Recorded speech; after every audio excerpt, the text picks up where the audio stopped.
మానవుని సేవలో తరిస్తే భగవంతుని మెప్పు లభిస్తుందని ప్రతి ఒక్కరూ సేవా నిరతిని పెంపొందించుకోవాలని సీనియర్ సిటిజన్స్ జిల్లా అధ్యక్షులు బుద్ధరాజు సత్యనారాయణరాజు పేర్కొన్నారు. రమణయ్యపేటలో అడబాల ట్రస్ట్ కార్యాలయంలో విశ్రాంతి తహసీల్దార్ రేలంగి బాపురాజు సౌజన్యంతో ప్రాణాంతక వ్యాధిగ్రస్తులకు నిత్యావసర సరుకుల పంపిణీ జరిగింది.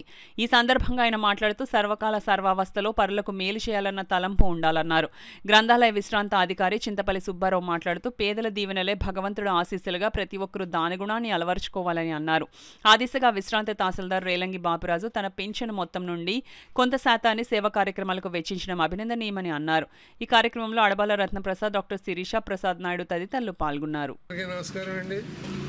రేలంగి బాపురాజు గారు రిటైర్డ్ ఎంఆర్ఓ గారు, మరి ఆయన సుమారు 90 సంవత్సరాల వయసులో ఉన్నప్పటికీ కూడా ఆయన పెన్షన్లో కొంత భాగాన్ని మరి దీర్ఘకాలిక వ్యాధిగ్రస్తులైనటువంటి వారికి సుమారు 15 సంవత్సరాల నుంచి వారికి నిత్యావసర సరుకులు అందరికీ కూడా అందుబాటులో తేవడం, మానవతా దృక్పథంతో ఆయన చేసినటువంటి సేవ.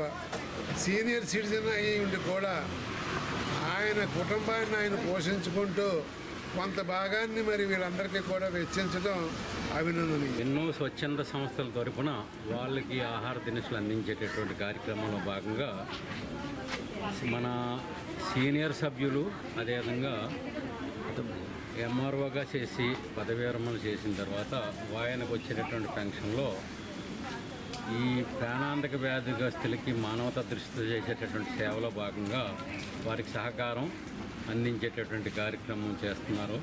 అలాంటి వారు చేసేటటువంటి సేవ ఈ సమాజం ఉన్నతమైనటువంటి స్థితికి వెళ్ళడానికి, మానవతా దృష్టిలో మానవ విలువలు కొనసాగటానికి ఒక మార్గదర్శకంగా ఉంటుంది. కాబట్టి అలాంటి వ్యక్తులు చేసేటటువంటి సేవా కార్యక్రమాన్ని మనం పరిగణలో తీసుకుని ఇలాగా అనారోగ్యంగా ఉన్నటువంటి వాళ్ళకి ఆరోగ్య పొందడానికి పౌష్టికాహారం అందించడం ద్వారా మెరుగైనటువంటి సమాజం, ఆరోగ్యవంతమైనటువంటి సమాజం కొనసాగడానికి చేసేటువంటి కృషిలో భాగంగా అడబాల ట్రస్ట్ చేసేటటువంటి కార్యక్రమాలు అభినందిస్తూ ఇలాంటి కార్యక్రమాలు చేయటం ఎంతో ఉపయోగకరమైనటువంటిదిగా అందరికీ తెలియజేసుకుంటూ నమస్కారం.